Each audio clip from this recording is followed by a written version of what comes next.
Hey everyone, it's Len down at 1A Auto. Today we're going to be working on a 2001 Lexus GS300. We're going to be doing the upper control arm. It's a very easy task, something that anybody can do. I'm just going to show you one thing, and it's very important, easily missed. When you take off this ball joint nut right here, there's a little plastic cover. This right here is trash, garbage. This is the boot, the important part, and the reason for this plastic is to protect that important part, which is the boot. Take this off, throw it right in the garbage. All right, one of the first things that we're going to want to do is after we have the vehicle semi-supported off the ground, you want to make sure the wheel is still on the ground firmly. So you take your 21mm socket, and if you have a long ratchet or a breaker bar, just a little bit. You don't want to go too far. And as we take off this one last lug nut, you want to make sure you hold that wheel on. You don't want it to fall off, go bouncing off, hit you in the knee, hurt yourself. Safety is key. Let that down nice and easy. One thing that I wanted to mention first of all is you want to compare your part. Before you start taking anything apart, wasting any time, you want to compare it to the old part that you're going to be replacing. So here we have a quality 1A Auto part. We want to bring it up to the vehicle and just check to make sure that it matches up. There is an offset to this. As you can see, it's not a perfect triangle. It is actually an offset. There's a longer angle here, shorter angle there. Compare that to your old one. Put it up kind of close as you can. Looks like it matches up. You got the longer arm in the front, the shorter area in the rear, ball joints where it's supposed to be. Looks like it should fit. Let's throw it in. Here at 1A Auto, we focus on safety first. Your safety, my safety, everyone's safety. That's why we try to install quality parts. We try to emphasize on safety basically. So make sure you have safety goggles on. Doing this upper control arm, something that we need to think about is what we do is going to cause a reaction. When we start taking out this control arm, we're going to start here. What's going to happen? This is going to come yanking down. It's going to put a lot of pressure on this right here. You know what this is? This is your ABS wire. Super sensitive equipment. So if this drops down, you yank this wire, give it a little stretch, you're going to have an ABS problem. You'll see a light on, you're going to say, Len, you showed me something wrong. Think about what you're doing, see what the next action is going to be. First, we're going to remove this right here, just to at least give it a little bit of slack for when this does drop down. We're going to take out this bolt right here. It's a simple 10mm socket to remove it with a ratchet or an air gun, whatever you've got. Nice and loose. I did pre-spray everything that I knew that I was going to have to remove. Very important. It's going to help you out in the long run. Remove this bolt. Very easy. Look at how much slack we have now. Nothing's going to hurt that. I'm going to put this bolt someplace where I can remember it and it won't get lost. All right, so next what we're going to do is we're going to pull out this safety clip. And what this does is it makes sure that this nut, for whatever reason, maybe it was under torqued for some reason, or it just came loose. This clip is to make sure that the nut can't come all the way off and then your ball joint and knuckle can't separate. This clip right here isn't just a regular cotter pin. It has a little clip on the side that you have to pull out. You pull that away from the nut, and then you can grab this with your angled pliers or angled cutters, whatever you have. Just give it a little yank. Usually they come right out. This one's a fighter, which is fine. I like that. And that pops right out. And here's what your clip looks like. And there's the little angle right there that I was mentioning. Pull that away from the nut. All right, so our next step is we're gonna remove this nut right here. As you can tell, it's already starting to get a little bit wonky. Somebody tried using maybe a 12-point socket on this. The edges where they're supposed to be nice and pointed and cornered are rounded. This could cause an issue for you trying to remove it. I don't anticipate it being an issue because what I have is a 6-point socket. Has a lot more grip on nuts this style. If you have a 12-point nut on there, you'd use a 12-point socket. You have a 6-point nut, use a 6-point socket. Fairly easy, right? We're going to be using a 17mm socket, just like that. Put it on loosen. That's tighten. Give it a little yank, break it free. I brought it down just a couple threads. I don't know if you can see that or not, but you don't need to come all the way off yet. The reason for that is because I'm going to take my big fabulous hammer. I'm going to whack this knuckle right here. And what that's going to do is it's going to cause a little bit of vibration. And what it should do, fairly easily, is break the ball joint free from the knuckle. Once that's free, I'll put away my big fabulous hammer so I can have two hands. I'm going to put my hand on this, hold it nice and firm, and I'm going to take this nut completely off and bring this down under a controlled motion. So here we go, big fabulous hammer time.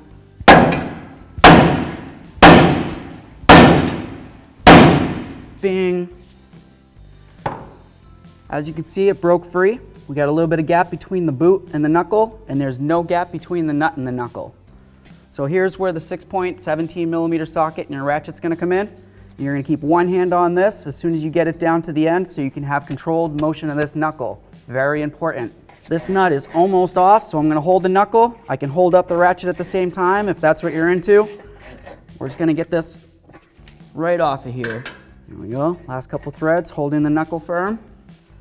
You can lift up on that ball joint, separate the ball joint from the knuckle, let this down slow. The reason for that is you wanna make sure that you have control over it with this hose right here. As you can tell, the ABS wire that we did disconnect, very safe, nothing happened to it, but if it was mounted, look at how close it would have been. That's pretty close. Anything can happen. This thing can twist a little bit one way or the other. You could put a tug on that. You don't want to tug. All right, so what we're gonna do is we're gonna take out these two bolts. We're gonna start with one over here. We're gonna finish with this one right here, and this control arm will come right out. Firstly, I'm gonna use a 14 millimeter wrench. The longer the better, because breaking these free can sometimes be difficult. Next, once you get it to the point that it seems like it's broken free, you can use a ratchet wrench. These are very convenient. Breaking them free, righty-tighty, lefty-loosey. We're removing, so loosey to the left, counterclockwise. Yeah, that broke free nice and easy. Love it. Let's go over to this one. Do the same thing to the left, counterclockwise. Now I'm gonna grab my ratchet wrench. This is gonna save us a little bit of time. Time is money.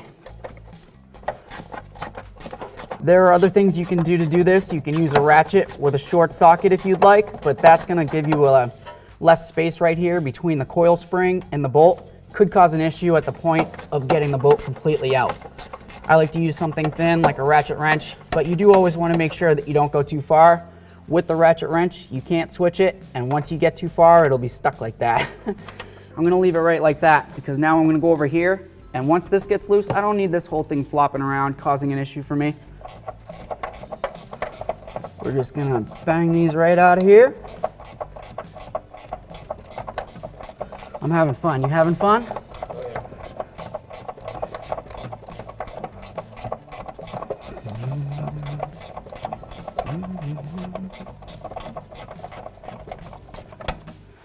All right, both those feel like they're nice and loose. Pick which one you want. I like the left Twix. Go this way. Start over here. I can lift this up. Wiggle it around a little bit if it seems like it's jammed in. Sometimes things just get a little wedged. Work it. All right, that one's almost out. Grab this one. Do the same thing. That one's almost out. All right, as you can see, the coil spring's blocking the bolt from exiting completely, both sides. So what I would normally do is I would bring the vehicle down to a working height so I can get to the upper strut mount. There should be 3 or 4 bolts up there, which I'll find out once we get to the top. I'm gonna take those bolts, I'm gonna loosen them up to their as loose as they can get without actually fully removing them. And hopefully that'll give us enough up and down movement on the coil spring that we can get past these coils. So right here is gonna be where your strut cap is. They got it nice and protected on this. They did a wonderful job. Just lift that right up. Put it aside. You can even put it upside down because next what we're gonna have to do is remove these rubbers. They should come right up. What these do is they protect the threads that are under there from rust, corrosion, anything that might jam these nuts up. Genius. These guys are professionals. Take all 3 of them off, right? Boom, right inside the cap. You won't lose those. Next, we're gonna have to use a deep 14 millimeter socket. You can't use a shallow because as you can see, there is a shank to these bolts. If you use a shallow, you probably won't get down much further than here. That's not gonna do much. You wanna grip that whole nut with your 6-point socket, not a 12. Put it right on there. Put your ratchet on off, counterclockwise, to the left, whatever you wanna say. We're gonna pop these free. 1, 2, 3, just like that. One thing I do want to mention is you do not want to touch this nut right here. What this does is this holds your strut inside your strut mount. You remove this, you don't have anything that's holding that coil that I showed you under there from shooting right up. It could cause major issues, could cause major safety concerns. Please just don't touch this nut. That's something for a later date. We'll talk about it another time. What we're gonna continue doing though, is we're gonna try to remove these nuts. I'd like to leave at least one of them with a couple threads on it and see if we can manipulate the strut up and down to get those bolts out. If not, we might have to remove them all the way. 2 out of 3, we'll just remove them all out of the way except for just that one. So I'm gonna start with one. So I got the one off. I'm gonna get this second one off. This one right here, so there's a couple threads sticking up there. It's still on there, pretty nice. That's not bad. Next, we'll get back under there and we'll try to manipulate that strut with the coil, see if we can get the bolts out. If not, we might have to take this nut all the way off, but let's leave it as it is for now. So now I got all the nuts loosened up. I got 2 of them off up there and the other one loosened up to the point it's almost off. And what I wanted to do is I wanted to see if we can manipulate this strut right here with the coils out of the way of the bolts. So I'm gonna try holding onto the knuckle right here so it doesn't move around too much because I'm gonna be jerking stuff around. Try to pull down. As you can see, it really doesn't give us enough space to get those bolts out. We're gonna have to take this to the next step. So I grabbed a bungee cord, and what I wanna do is I wanna hold this knuckle because I don't have 3 hands, I only have 2. I'm gonna go right to this piece right here. I mean, you can pick any hole you want. This is just the one that I'm choosing. And I'm gonna try to hold it on there. And the reason for this is I wanna make sure that there isn't too much tension on this brake flex hose. You put too much tension on this, same as the ABS wire, it could cause issues down the road. Something else that I wanted to try, see if we can get a little bit more throw with this, is I want to remove this sway bar link from the sway bar. What that'll help do is give us more throw on the pull down of this, hopefully get more throw pulling down the coil spring so we can hopefully get those bolts out. I know there's a lot of hopefuls, but that's life. Be hopeful. So firstly, I should mention that I'm using a 12mm 6-point socket. Put it on there. You're gonna want to turn these counterclockwise to the left. You hear that puppy break free? Oh yeah. Get that one nice and loose. You don't have to take it all the way off yet. Grab your other one. Give it a little push. Oh yeah. All right, so what I did is I switched to a 6-point 12mm socket. It's the short version as opposed to the long version. The reason for that is because we have this large backing plate right here, which is to help divert air into the braking system for help cooling and removing dust. But as you can see, that might get in the way once I get this bolt and nut almost completely out. There's one nut. Get that one bolt out.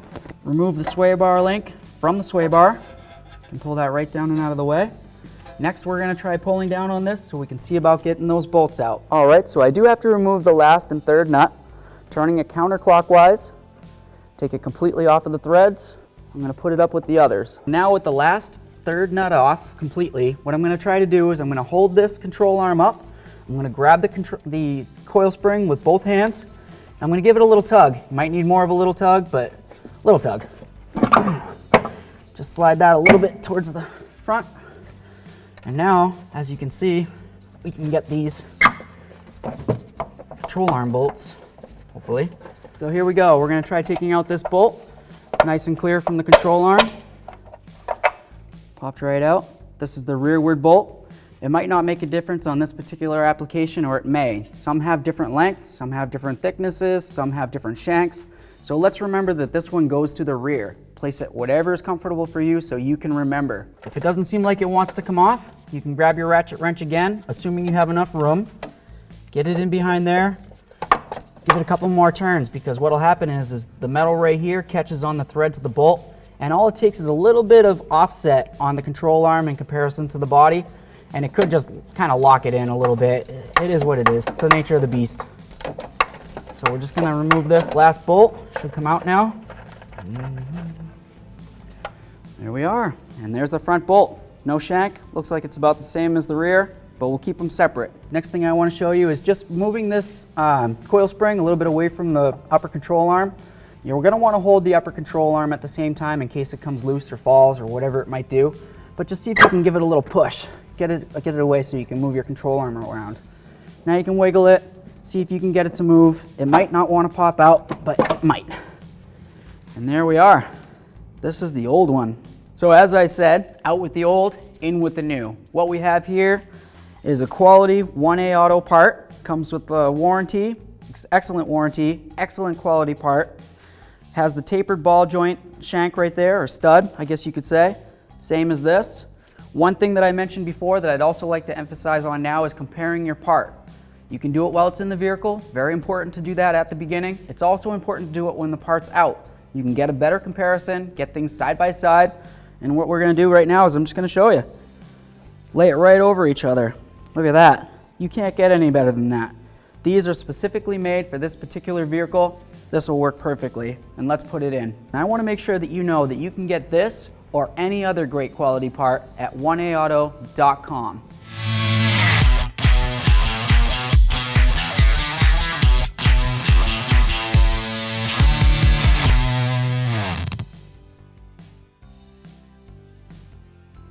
This part, upper control arm for the left-hand side of the vehicle. It's already been matched up.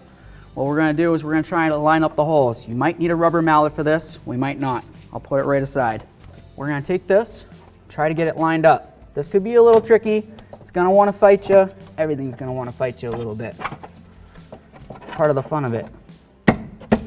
Try banging it in there. Even if you could just get one hole semi-lined up, you could take your rubber mallet and then just kind of give it a little love tap. Try to get it in close to where it needs to go. Looks like maybe a little bit further. I'm gonna just start working on one hole at a time, just so you know. You don't try to line up both holes without getting any bolts in.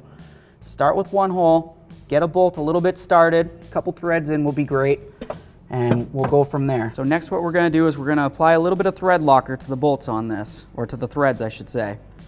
Just put a little dab will do ya. A couple little drops. You don't need much more than that. Any more than that, you're just overdoing it. What we need to do is just get that lined up so we can get the bolt through. It's gonna put up a fight. Just move your control arm around a little bit. So now we got this puppy going in. It was a fighter. Look at that. Slid right in. So with that in, it's gonna make it so this control arm won't move around too much more at this point, and we can try to line up that second bolt hole. Try to get it lined up with the hole. Might need a little bit of finagling. Oh yeah, that's what I'm talking about. And that started right in. So now just give it a couple turns, get it started, and then we'll be able to grab our ratchet wrench or ratchet, whatever you're working with, and tighten those right up. And I'm just gonna snug those up. You don't need to reef on them because there is a torque specification, which is 39 foot-pounds, and I'll show you that when we get to that point. Just get them pulled in nice and close. So assuming you have a torque wrench, you should, but assuming you do, we're gonna try to torque these bolts, number 1 and number 2. Something that I was noticing is that it might be a little bit difficult to get in between where the bolt and the coil spring is. Even if I was to pull this back down and out of the way, I don't think I'll have enough room and enough throw to get this in. If not, just do the best you can. Grab the front one if it works for that one. Try to gauge how much pressure you're putting on it and try to do about the same with the rear, even if it's with a wrench. And you don't have to reef on it and hang from it like a jimmy. Just get on it and do the best you can. So I'm gonna put this on my 6-point 14mm socket with my torque wrench. I'm gonna torque it. This torque wrench is audible. Once it gets to the point of 39 foot-pounds, it should beep at me and say, hey Len, you did enough. There we go, that's 39. As you can tell, that's really not much pressure. So when I do go to the wrench for the other side, I'm not gonna put very much pressure on it. You don't need to break anything. And this one, as mentioned, we won't have room for the torque wrench, so I'm just gonna use my wrench. I'm just gonna give it a couple little tweaks. Just a little bit more. There we go. Perfect. I already put a little bit of thread locker on there, whether you can see it with the camera or not, it is. Just start these nuts. 1, 2, 3. So now we're just gonna snug these down by hand. Get them close. And then we'll use our ratchet, give it a little bit more of a snug. And then we're gonna go ahead and torque these. It's gonna be 41 foot-pounds. That's not a lot, but this will at least get it close. If there was 4 of these, you'd want to go in a crisscross pattern. There we go. Now I'm going to put this on the torque wrench. All right, so now I've got my torque wrench set to 41 foot-pounds. I'm going to go ahead and start at the front. It's easy to remember where I started. There's 1, 2, 3. I'm just going to go around one more time just to double check, make sure everything's settled in nice. 1, 2, 3. Once again, we did not touch this nut. So now that we have these torqued down, we're going to go ahead and put these rubbers back on. It's very simple. Slide it on. 1, 2, and 3. And what those do, once again, is they protect the threads from getting moisture or corrosion inside there, help you get these nuts off if at some point you need to take them off again. Now we have the cover. This cover is going to also protect everything from dirt, debris, whatever. You're still going to get stuff under there, but it's better than nothing. All right, let's get this sway bar link in. We're just going to try to line up the stud on the sway bar link to the hole in the sway bar. Get that as lined up as we can. We don't need to start the nut on there at this point. What we will try to do is get this other bolt started into the sway bar link while it's still loose. That's started in beautifully. I'll get it in a few threads. Next I will put on that nut. There's no available torque spec for this, so use your best judgment. It's not a very heavy duty bolt or stud, so reefing on it could cause yourself an issue. I would just tighten it and then give it just a little shake. It feels good. If you try going too tight, you could break it, or you could actually stretch the stud and or bolt, and in which case you'll weaken it and you could have issues further down the road. With both of those tightened up, we know that this side's tightened up as well. Sway bar link's good to go. The upper ball joint, control arm assembly, I'm going to pull it right down to the knuckle. Let's see. Hold that. Turn it a little bit to the left, find the first thread, get that going. All right, so let's get this upper ball joint tightened down. We don't need to go too tight because of course we're going to torque it nice and snug. I'm going to grab my torque wrench to 64 foot-pounds. There we go, 64. Next we're going to just make sure that the holes in the ball joint stud line up with the holes in the castle nut. I'm going to grab my cotter pin, or safety pin, or whatever you want to call it these days. I'm going to try to push it through. Doesn't look like it wants to push through yet, so what I'm going to do is I'm just going to give this a little bit of a tweak. I want to get it to the closest hole possible. Put through my cotter pin. Grab it with your fingers if you'd like, or your long handle pliers, or anything you've got. Bend it over. What this is going to do is it's going to make sure that this nut can't back out for any reason. We torqued it, it's going nowhere. All right, now it's time to get the wheel up on here. Roll it up onto your leg or your knee. Never lift with your back unless you have to. You really shouldn't have to most times. Go ahead and grab a lug nut. We're going to start one on. Getting it lined up. Now that we got our wheel on the ground, you don't want all your pressure of your vehicle on it, because if this isn't tightened down snug enough, you could off kilter your wheel, and even though you're thinking you're torquing it down to the 76 foot-pounds it's specified to be, it might not be. So with the wheel gently on the ground to the point where it can't spin on you, you're just going to start with one, and you're going to go in a crisscross pattern with your 21mm socket to 76 foot-pounds. One click, crisscross, make a star.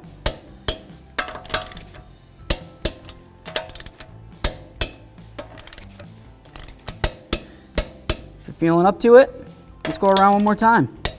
1, 2, 3, 4, 5. This puppy's all torqued up. Good to go. Thanks for watching. Visit 1aauto.com for quality auto parts shipped to your door, the place for DIY auto repair. And if you enjoyed this video, please click the subscribe button.